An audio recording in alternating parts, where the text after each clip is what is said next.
My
name is Lester.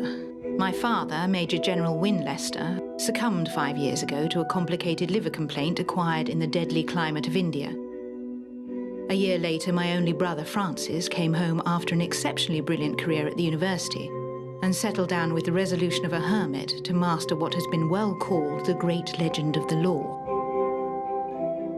He was a man who seemed to live in utter indifference to everything that is called pleasure. He avoided society and shut himself up in a large room at the top of the house to make himself a lawyer. 10 hours a day of hard reading was at first his allotted portion. From the first light in the east to the late afternoon, he remained shut up with his books, taking a hasty half-hour's lunch with me as if he grudged the wasting of the moments. I spoke to him seriously, suggesting some occasional relaxation, if it were but an idle afternoon with a harmless novel. But he laughed and said that he read about feudal tenures when he felt in need of amusement, and scoffed at the notion of theatres or a month's fresh air. I knew that such unnatural toil would take revenge at last, and I was not mistaken. He was troubled, he said, with a sensation of dizziness and awoke now and then of nights from fearful dreams, terrified and cold with icy sweats.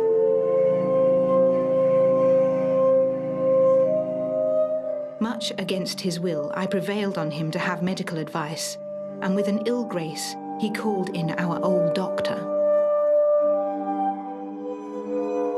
My brother insisted on having the prescription made up by the chemist in the neighbourhood. The medicine was sent in due course, and I saw that my brother took it regularly after lunch and dinner. It was an innocent-looking white powder, of which a little was dissolved in a glass of cold water. I stirred it in, and it seemed to disappear, leaving the water clear and colourless. At first, Francis seemed to benefit greatly. The weariness vanished from his face, and he became more cheerful than he had ever been since the time when he left school. He talked gaily of reforming himself and avowed to me that he had wasted his time. We were just finishing dinner, and he quaffed off his medicine with a parade of carousal as if it had been wine from some choicest bin. And he got up from his chair and began to pace up and down the room as if he were undecided as to what he should do next. "Shall we have coffee in the drawing room?" I said. "No, I think I will take a turn. It seems a pleasant evening."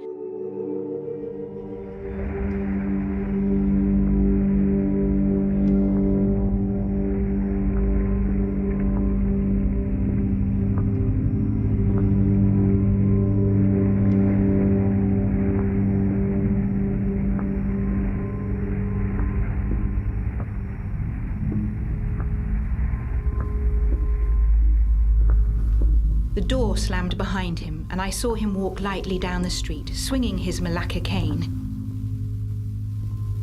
And I felt grateful for such an improvement.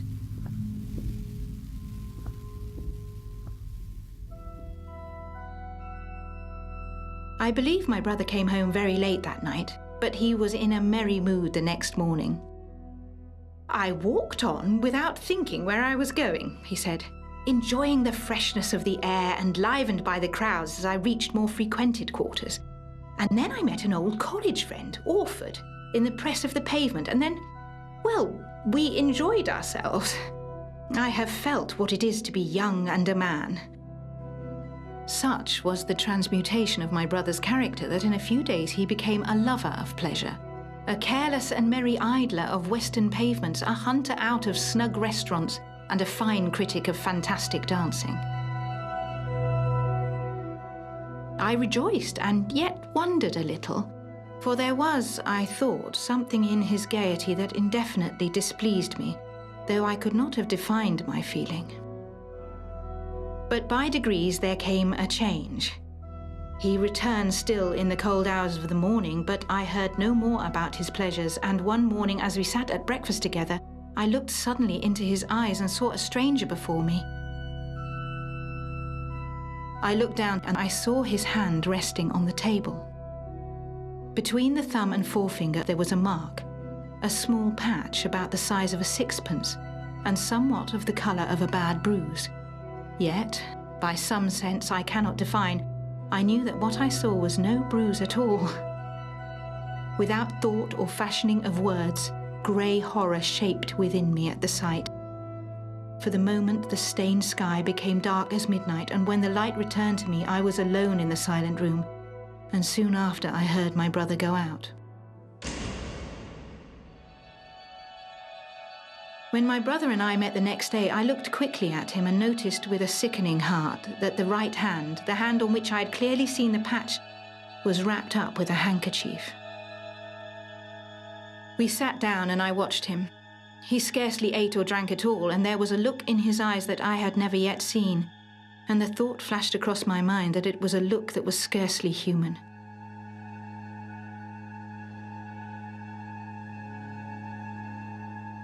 Later that evening, Dr. Haberden came to see me.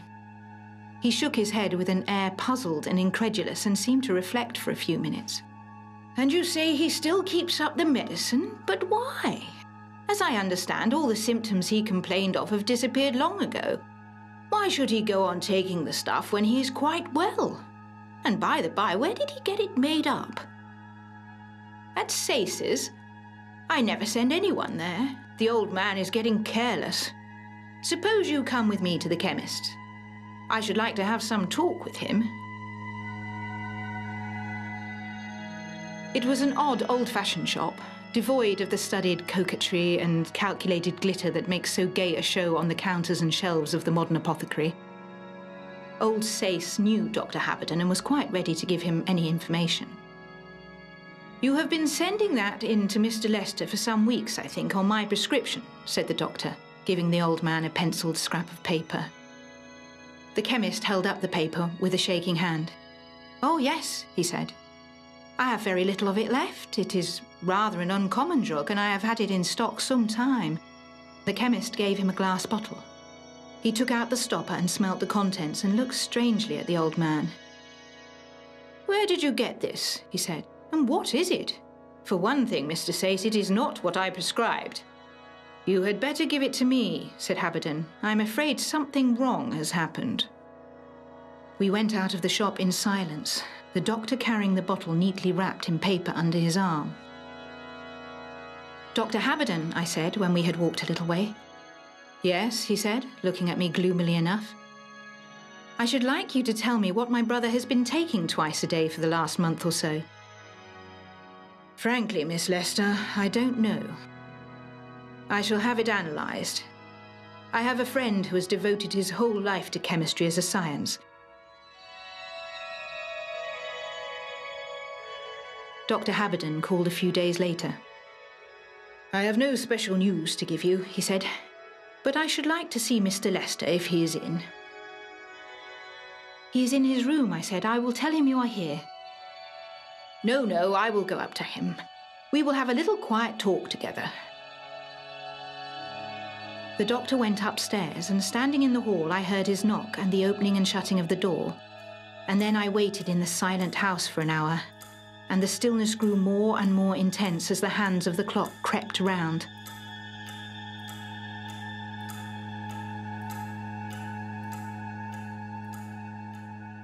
Then there sounded from above the noise of door shut sharply, and the doctor was coming down the stairs. There was an unutterable horror shining in his eyes. "I have seen that man," he began in a dry whisper, and he covered his face with his hands as if to shut out the sight of something before him. "I can do nothing in this house," he said. "Goodbye." And as I watched him totter down the steps and along the pavement towards his house, it seemed to me that he had aged by 10 years since the morning.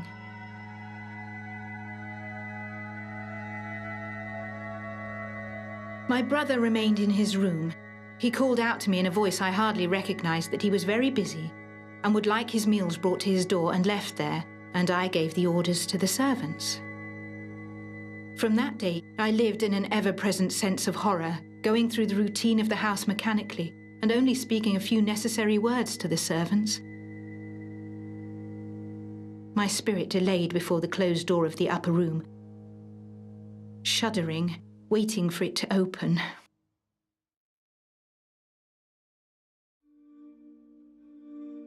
I suppose it must have been a fortnight after Dr. Haberden's visit that I came home from my stroll a little refreshed and lightened.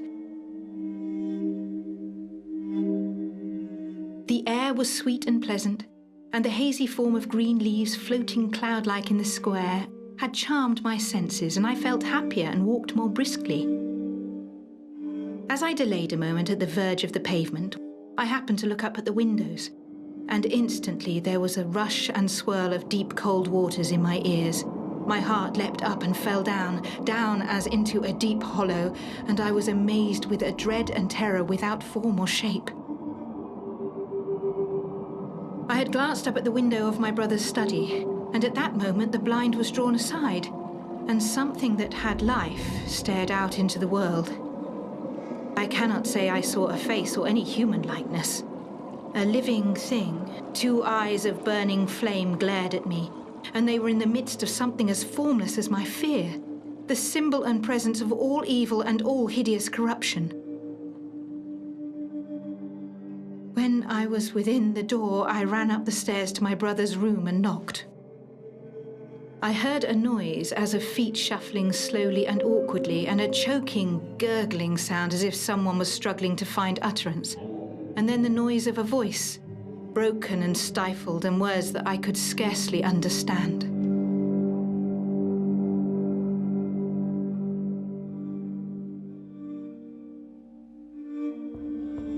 Day after day went by, and still my brother's meals were brought to his door and left untouched. And though I knocked and called again and again, I could get no answer. In spite of what Dr. Haberden had said, I went to him.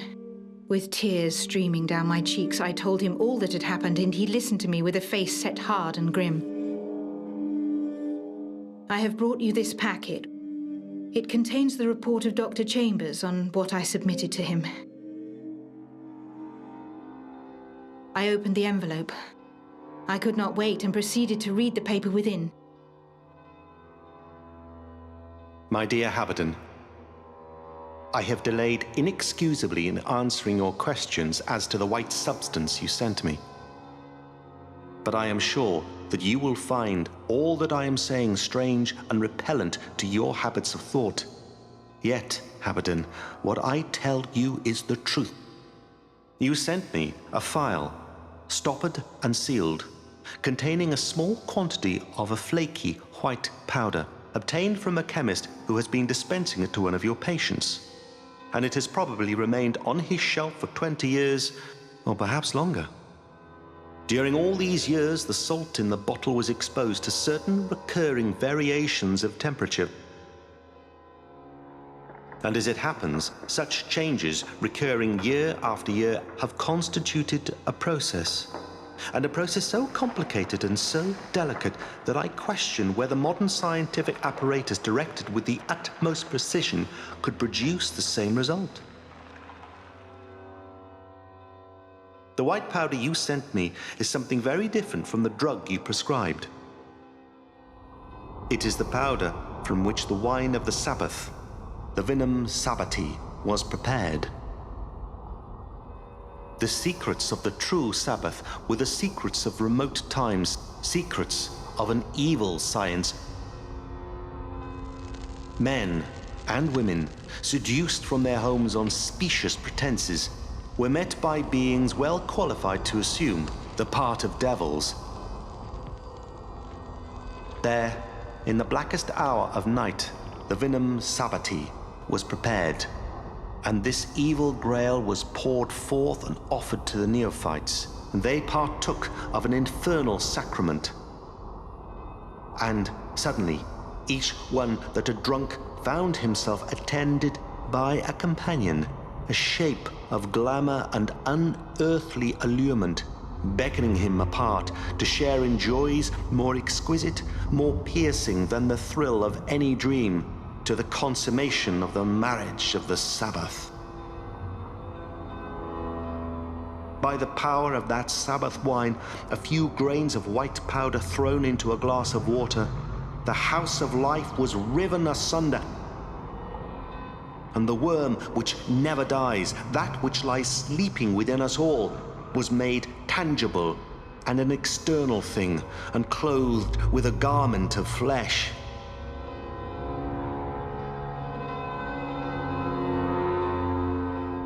And for so terrible an act as this, a terrible vengeance followed. What began with corruption ended also with corruption.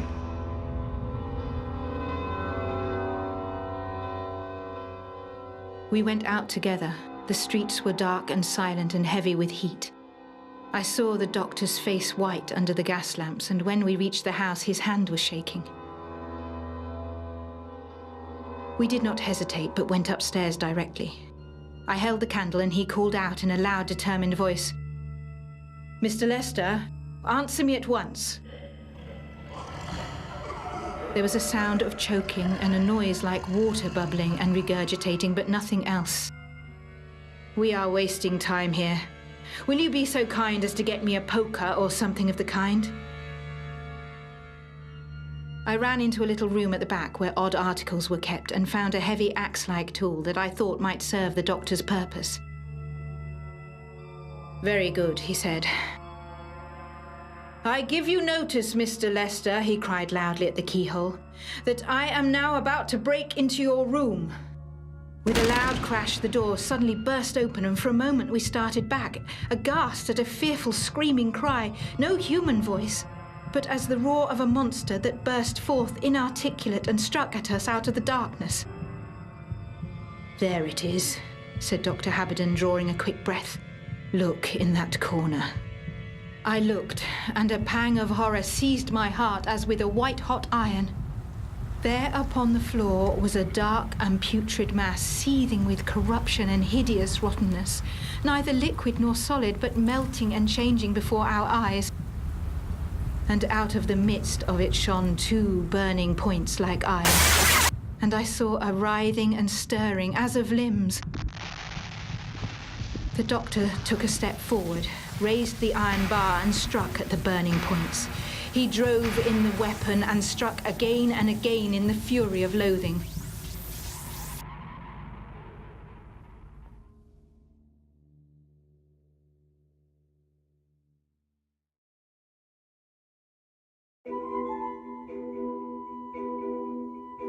A week or two later, when I had recovered to some extent from the terrible shock, Dr. Haberden came to see me.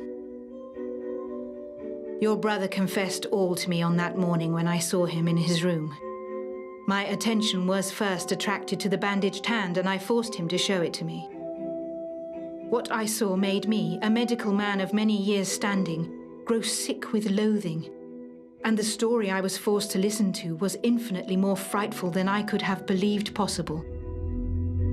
It has tempted me to doubt the eternal goodness which can permit nature to offer such hideous possibilities. And if you had not with your own eyes seen the end, I should have said to you, disbelieve it all. I have sold my practice, and tomorrow I am sailing on a long voyage. I do not know whether I shall ever return to England."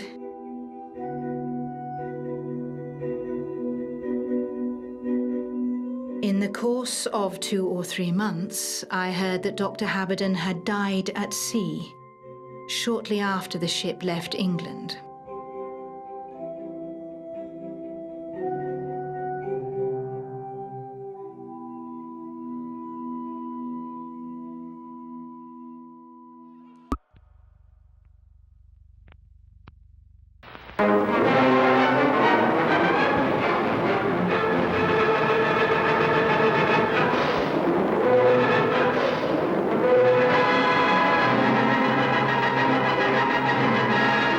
It was during the retreat of the 80,000, on the day when ruin and disaster came so near that their shadow fell over London far away.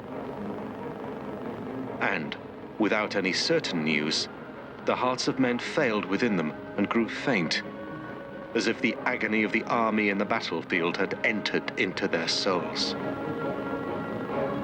On this dreadful day, then, when 300,000 men in arms, with all their artillery swelled like a flood against the little English company, there was one point above all other points in our battle line that was for a time in awful danger.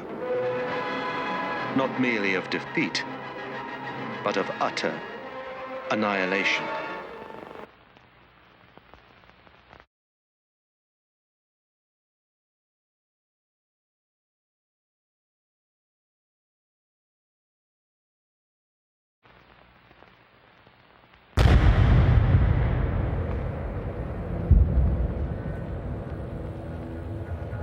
There comes a moment in a storm at sea when people say to one another, "It is at its worst.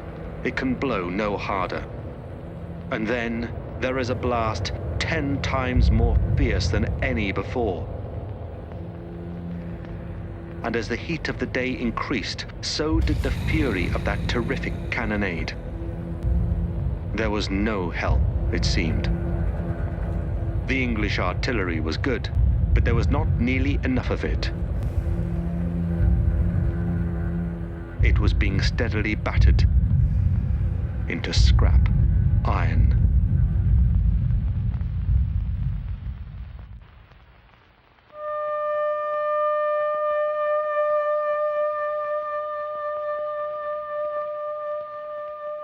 All the morning, the German guns had thundered and shrieked against this corner, and against the 1,000 or so of the men who held it. If this angle were crushed and broken, then the English force as a whole would be shattered, and Sedan would inevitably follow. So it was in these British trenches. There were no stouter hearts in the whole world than the hearts of these men, but even they were appalled as this 7 times heated hell of German cannonade fell upon them and overwhelmed them and destroyed them. The shells came on and burst, and tore good Englishmen limb from limb, and tore brother from brother.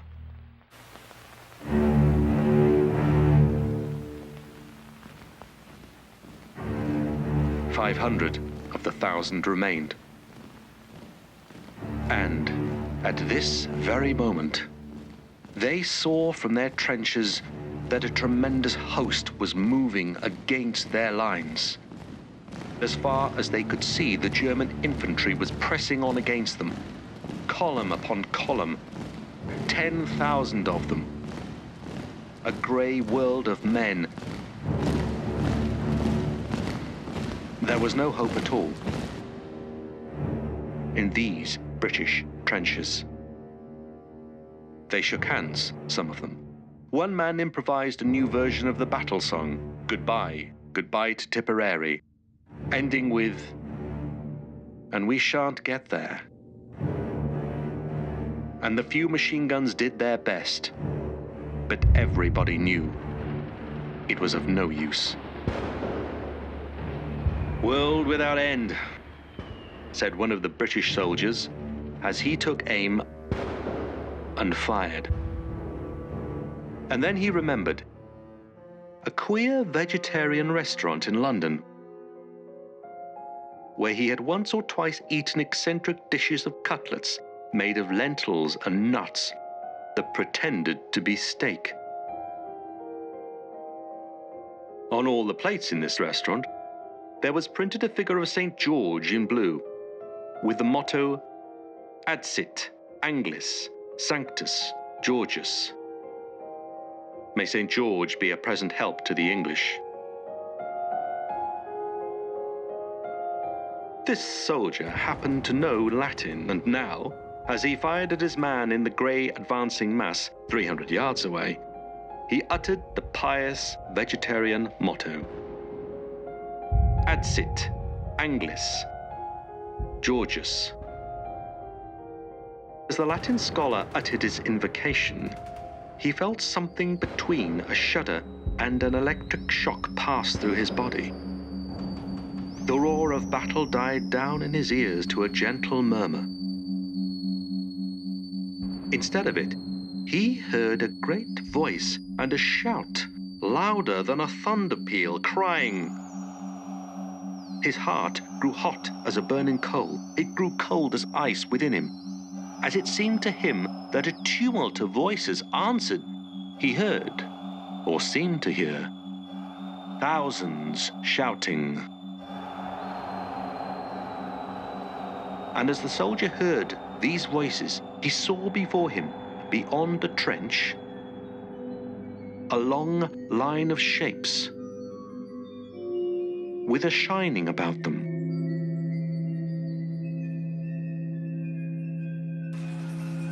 They were like men who drew the bow, and with another shout, their cloud of arrows flew, singing and tingling through the air towards the German hosts.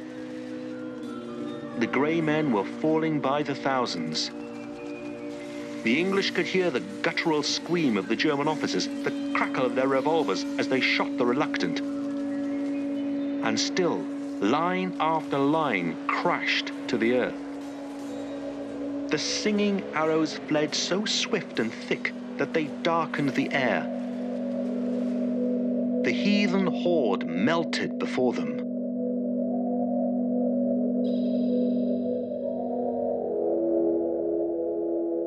In fact, there were 10,000 dead German soldiers left before that salient of the English army. And consequently, there was no Sedan. In Germany, the great General Staff decided the contemptible English must have employed shells containing an unknown gas of a poisonous nature, as no wounds were discernible on the bodies of the dead German soldiers. But the man who knew what nuts tasted like when they called to themselves steak knew also that St. George had brought his Agincourt bowmen to help the English.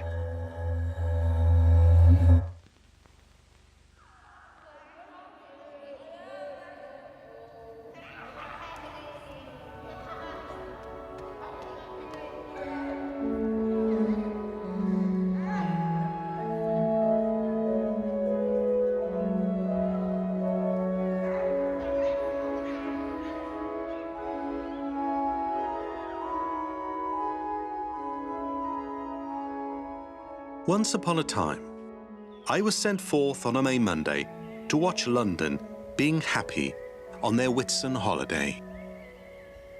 This is the sort of appointment that used to be known in newspaper offices as an annual. And the difficulty for journalists such as I is to avoid seeing the same sights as those witnessed a year before and saying much the same things about them as were said on Whit Monday 12-month. Queuing up for Madame Tussaud's waxworks, giving buns to diverse creatures in the zoo, gazing at those Easter Island gods in the portico of the British Museum, and waiting for all sorts of early doors to open. All these are spectacles of the day. On the Whit Monday in question, I saw and recorded some of these matters, and then strolled westward along Piccadilly by the palings of the Green Park. The conventional business of the day had been more or less attended to. Now, for the unsystematic prowl.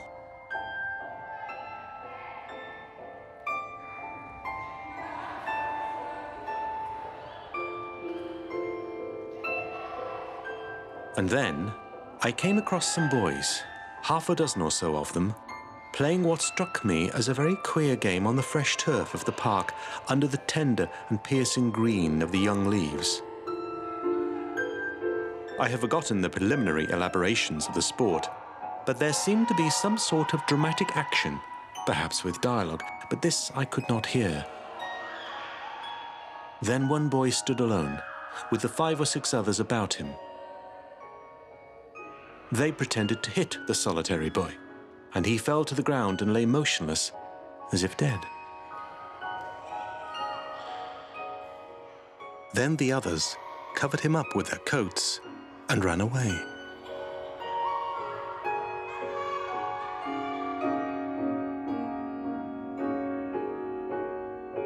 And then, if I remember, the boy who had been ritually smitten, slaughtered, and buried, rose to his feet, and the very odd game began all over again.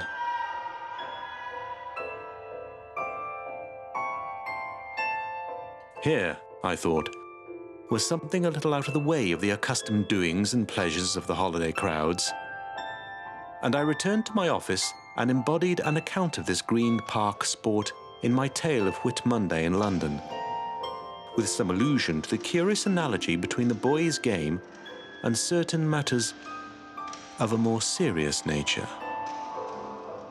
But it would not do. A spectacled reader came down out of his glass cage and held up a strip of proof. "Hiram Abiff?" he queried in a low voice, as he placed the galley slip on my desk, and pointed to the words with his pen. "It's not usual to mention these things in print." It was, I thought, a curious little incident, and to this day I have never heard an explanation of the coincidence, mere chance, very likely, between the pastime in the park and those matters which it is not usual to mention in print.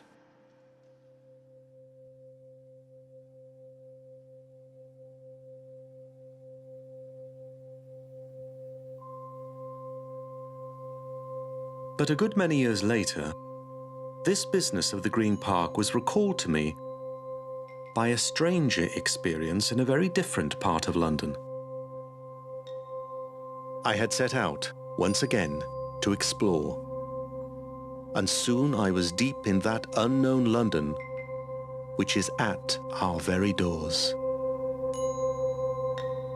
I wandered here and there, and up and down at haphazard, by strange wastes and devious ways, till I, in spite of my fancied knowledge, found myself in a part that I did not remember to have seen before.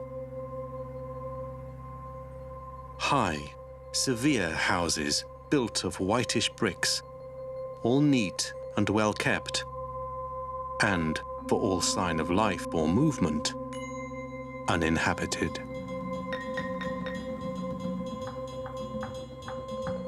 And then, a gang of small boys surged into the square and broke its peace.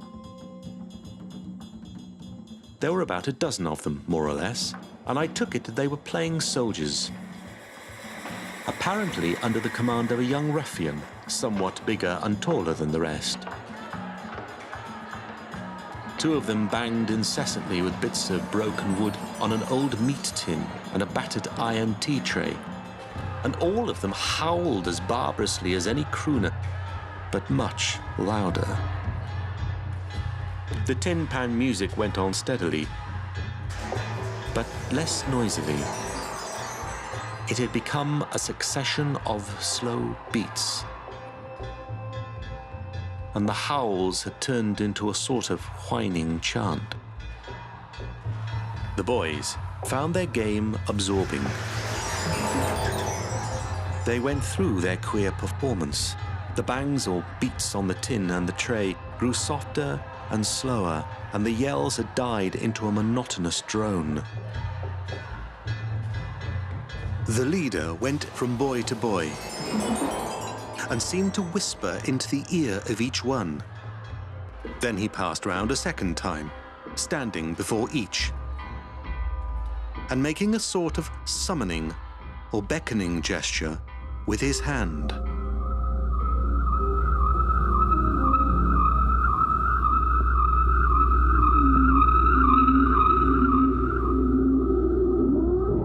Nothing happened. Again, the big boy went round the square. He stopped dead before a little fellow. He threw out his arms wide with a gesture of embrace and then drew them in. He did this 3 times. And at the 3rd repetition of the ceremony, the little chap in the torn jacket cried out with a piercing scream and fell forward, as if dead. The banging of the tins and the howl of the voices went up to heaven with a hideous dissonance.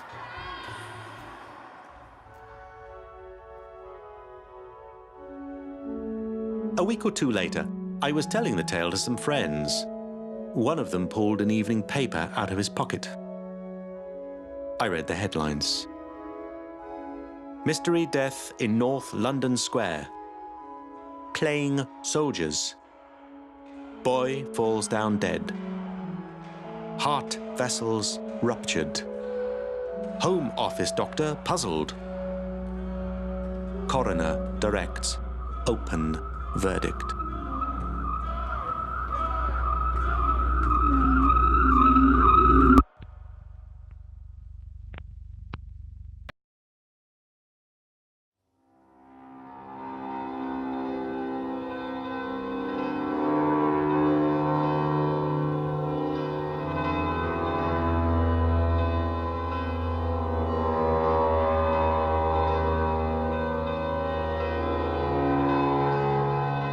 A day after the Christmas of 1915, my professional duties took me up north, or to be as precise as our present conventions allow, to the North Eastern District. There was some singular talk, mad gossip of the Germans having a dugout somewhere by Moulton Head. Nobody seemed to be quite clear as to what they were doing there, or what they hoped to do there. But the report ran like wildfire from one foolish mouth to another, and it was thought desirable that the whole silly tale should be tracked down to its source and exposed or denied once and for all. I went up then to that northeastern district on Sunday, December the 26th, 1915, and pursued my investigations from Helmsdale Bay, which is a small watering place within a couple of miles of Moulton Head. The people of the Dales and the Moors had just heard of the tale, I found, and regarded it all with supreme and sour contempt. So far as I could make out, it originated from the games of some children who had stayed at Helmsdale Bay in the summer. They had acted a rude drama of German spies and their capture, and had used Helby Cavern, between Helmsdale and Moulton Head, as the scene of their play. That was all. The fools, apparently, had done the rest. The fools who believed with all their hearts in the Russians, and got cross with anybody who expressed a doubt as to the Angel of Mons. "Gang up to Beeston and tell them such a tale and they'll not believe it," said one Dalesman to me, and I have a suspicion that he thought that I, who had come so many 100 miles to investigate the story, was but little wiser than those who credited it.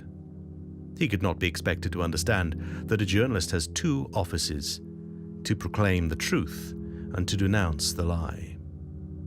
I had finished with the Germans and their dugout early in the afternoon of Monday, and I decided to break the journey home at Bannock, which I had often heard of as a beautiful and curious old place. So I took the 1:30 train and went wandering inland, and stopped at many unknown stations in the midst of great levels, and changed at Marish's Ambo, and went on again through a strange land in the dimness of the winter afternoon. Somehow the train left the level and glided down into a deep and narrow dell, dark with winter woods, brown with withered bracken, solemn in its loneliness. The dark wood scattered and thinned into groups of stunted, ancient thorns. Great grey rocks, strangely shaped, rose out of the ground. Crenellated rocks rose on the heights on either side. The brooklet swelled and became a river, and always following this river, we came to Bannock soon after the setting of the sun. I saw the wonder of the town in the light of the afterglow that was red in the west. The clouds blossomed into rose gardens. There were seas of fairy green that swam about isles of crimson light. There were clouds like spears of flame, like dragons of fire, and under the mingling lights and colours of such a sky, Bannock went down to the pools of its landlocked harbour and climbed again across the bridge towards the ruined abbey and the great church on the hill. I came from the station by an ancient street, winding and narrow, with cavernous closes and yards opening from it on either side, and flights of uneven steps going upward to high terraced houses or downward to the harbour and the incoming tide. I saw their many gabled houses, sunken with age far beneath the level of the pavement, with dipping roof trees and bowed doorways, with traces of grotesque carving on their walls. And when I stood on the quay, there, on the other side of the harbour, was the most amazing confusion of red-tiled roofs that I had ever seen, and the great grey Norman church high on the bare hill above them. And below them the boats swinging in the swaying tide and the water burning in the fires of the sunset. It was the town of a magic dream. I stood on the quay till the shining had gone from the sky and the water pools, and the winter night came down dark upon Bannock. I found an old snug inn just by the harbour where I had been standing. The walls of the rooms met each other at odd and unexpected angles. There were strange projections and juttings of masonry, as if one room were trying to force its way into another. There were indications as of unthinkable staircases in the corners of the ceilings. But there was a bar where Tom Smart would have loved to sit, with a roaring fire and snug old elbow chairs about it, and pleasant occasions that if something warm were wanted after supper, it could be generously supplied. I went out for a stroll before my supper. Bannock was now black in thick darkness. For good reasons, not a single lamp was lighted in the streets. Hardly a gleam showed from behind the closely curtained windows. It was as if one walked a town of the Middle Ages, and with the ancient overhanging shapes of the houses dimly visible, I was reminded of those strange, cavernous pictures of medieval Paris and Tours that Doré drew. Hardly anyone was abroad in the streets, but all the courts and alleys seemed alive with children. I could just see little white forms fluttering to and fro as they ran in and out. And I never heard such happy children's voices. Some were singing, some were laughing, and peering into one black cavern, I made out a ring of children, dancing round and chanting in clear voices a wonderful melody, some old tune of local tradition, as I supposed, for its modulations were such as I had never heard before. I went back to my tavern and spoke to the landlord about the number of children who were playing about the dark streets and courts, and how delightfully happy they all seemed to be. He looked at me steadily for a moment, and then said, "Well, you see, sir, the children have got a bit out of hand of late. Their fathers are out at the front and their mothers can't keep them in order. So they're running a bit wild." There was something odd about his manner. I could not make out exactly what the oddity was, or what it meant. I could see that my remark had somehow made him uncomfortable, but I was at a loss to know what I had done.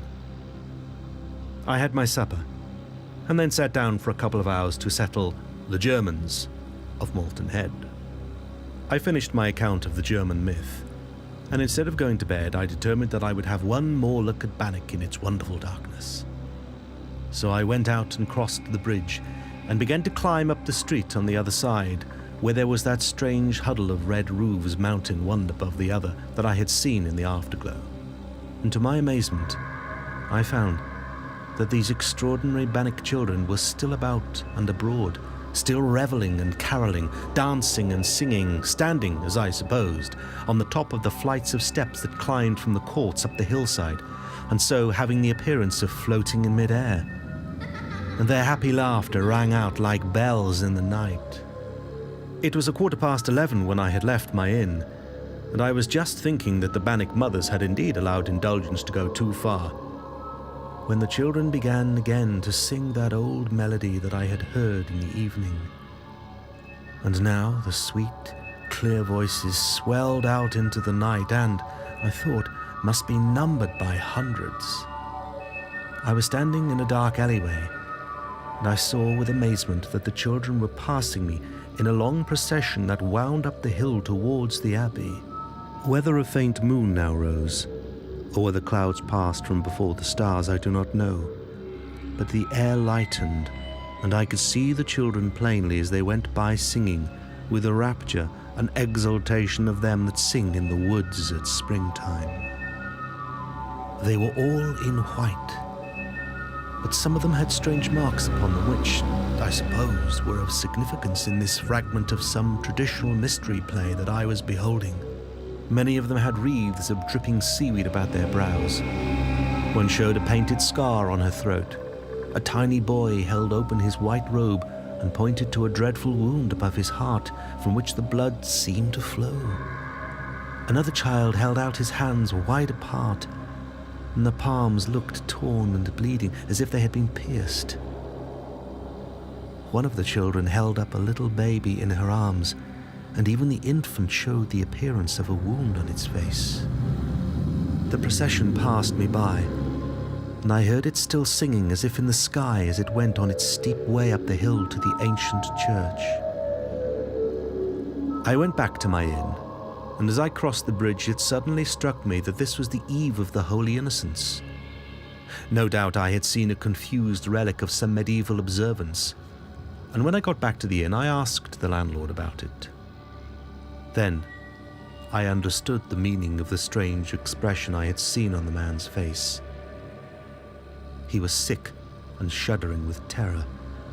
He drew away from me as though I were a messenger from the dead. Some weeks after this, I was reading in a book called The Ancient Rites of Bannock. It was written in the reign of Queen Elizabeth by some anonymous person who had seen the glory of the old abbey and then the desolation that had come to it. I found this passage. And on Childermas Day at midnight, there was done there a marvellous solemn service.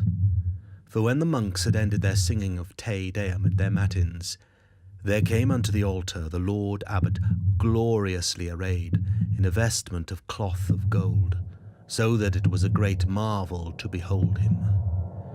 And there came also into the church all the children that were of tender years of Bannock, and they were all clothed in white robes. And then began the Lord Abbot to sing the Mass of the Holy Innocents. And when the sacring of the Mass was ended, then there came up from the church into the choir the youngest child that was there present, that might hold himself aright. And this child was borne up to the high altar, and the Lord Abbot set the little child upon a golden and glistering throne afore the high altar, and bowed down and worshipped him, singing, Taliam regnum, coelorum alleluia. Of such is the kingdom of heaven, alleluia. And all the choir answered, singing, Amicti sunt stollis albis, alleluia, alleluia. They are clad in white robes, alleluia, alleluia. And then the prior and all the monks in their order did like worship and reverence to the little child that was upon the throne. I had seen the white order of the innocents. I had seen those who came singing from the deep waters that are about the Lusitania. I had seen the innocent martyrs of the fields of Flanders and France, rejoicing as they went up to hear their Mass in the spiritual place.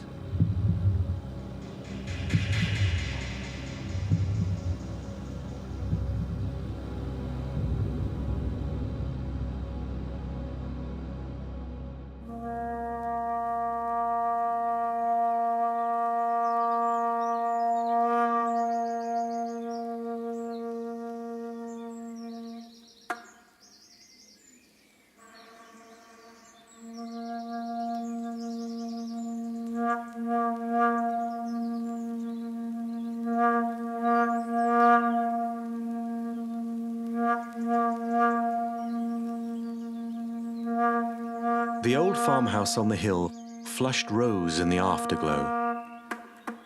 And then, as the dusk began to mount from the brook, faded, and yet grew brighter, its whitewashed walls gleaming as though light flowed from them as the moon gleams when the red clouds turn to grey. The ancient hawthorn tree at the barn end became a tall, black stem, and its leaves and boughs a black mass against the pale, uncertain blue of the twilight sky.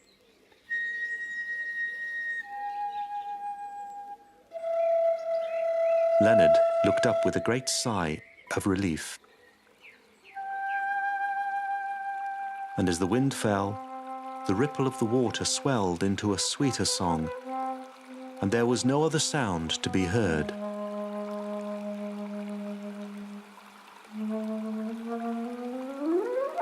His pipe was finished, and though he knew that his rooms up at the farm looked out on the red rose and the white, he could not make up his mind to leave the view of the shimmering, unearthly walls and the melody of clear, running water. The contrast of it all with London was almost too immense, hardly realized or credible. A few hours before, and his ears seemed bursting with a terrible battle of the streets, with the clangor and jangle of great wagons thundering over the stones, with the sharp rattle of hansoms, the heavy rumble of swaying omnibuses.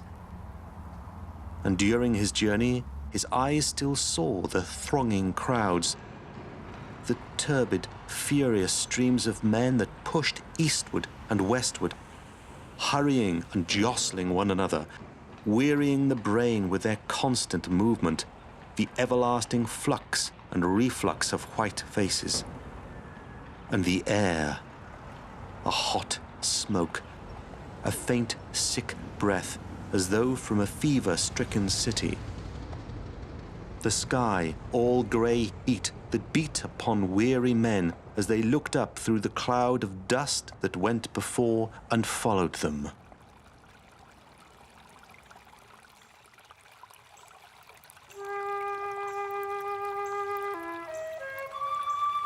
And now, he was soothed in the deep silence, and soothed by the chanting water.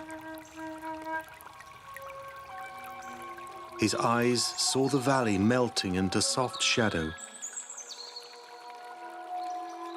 and in his nostrils was the ineffable incense of a summer night that, as a medicine, allayed all the trouble and pain of body and mind. He wet his hands in the dew of the long grass and bathed his forehead, as if all the defilement and anguish of the streets should thus be washed utterly away. He tried to analyze the scent, the green leaves that overshadowed the brook and made the water dark at noon, gave out their odor, and the deep meadow grass was fragrant. A gale of scent breathed from the huge elder bush that lit up the vague hillside. But the meadowsweet was bursting into blossom at his feet, and the wild red roses drooped down from dreamland. At last, he began to climb the hillside towards those white magic walls that had charmed him.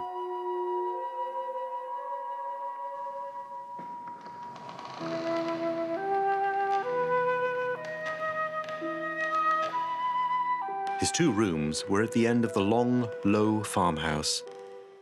And though there was a passage leading to the big kitchen, Leonard's sitting room opened immediately on the garden, on the crimson roses. He could go and come as he pleased without disturbing the household, or, as the pleasant farmer had expressed it, he had a home of his own. He entered and locked the door, and lit the 2 candles that stood in bright brass candlesticks on the mantelpiece.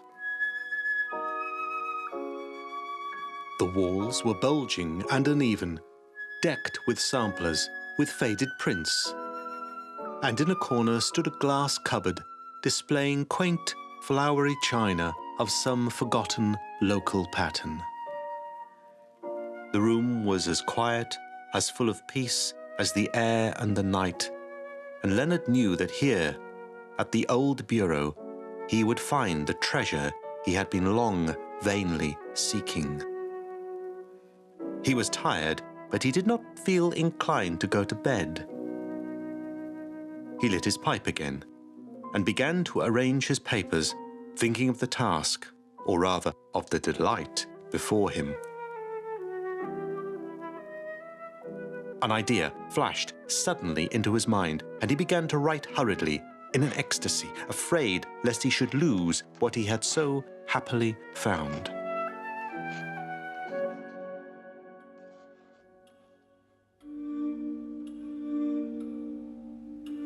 At midnight, his window was still bright on the hill, and he laid down his pen with a sigh of pleasure at the accomplished work. And now he could not go to bed.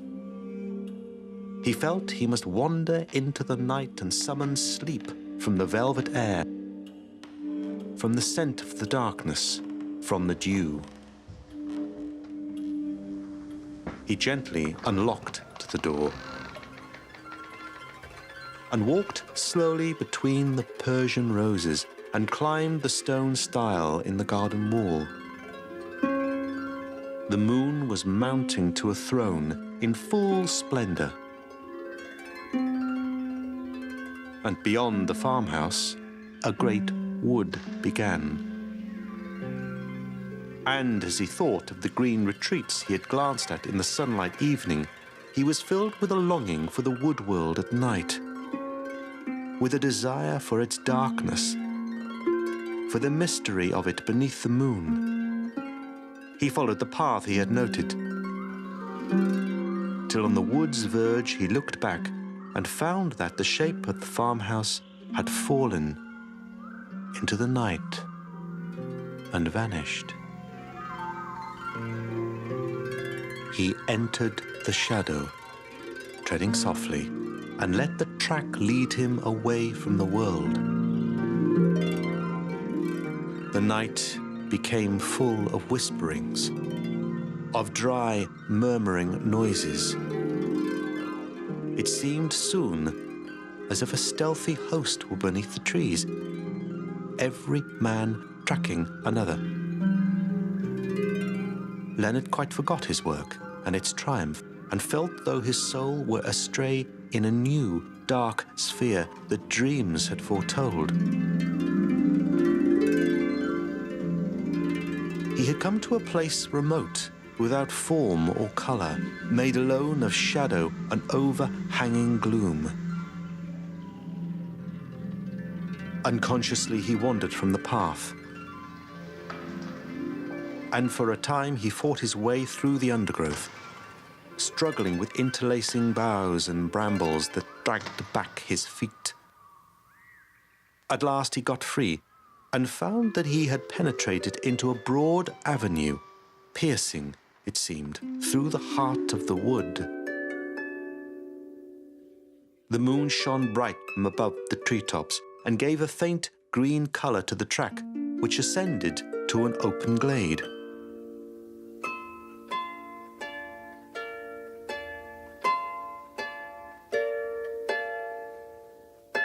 He was tired and lay down in the darkness beneath the turfy road and wondered whether he had lit on some forgotten way, on some great path that the legions had trodden.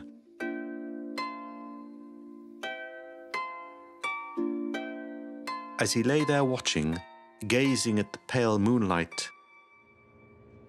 he saw a shadow advancing on the grass before him. A breath of wind must be stirring some bough behind me, he thought.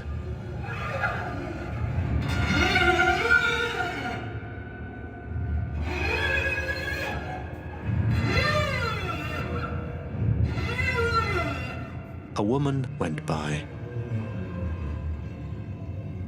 And then the shadows and white women followed thick.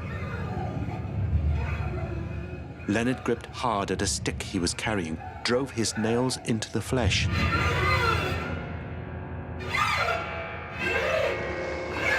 He saw girls with like faces, no doubt the quiet, modest girls of the English village. For a moment, they fronted him, shameless, unabashed before one another. And then they had passed. He had seen their smiles. He had seen their gestures, and things that he had thought the world had long forgotten. The white figures passed up towards the glade, and the boughs hid them. But he never doubted as to what he had seen.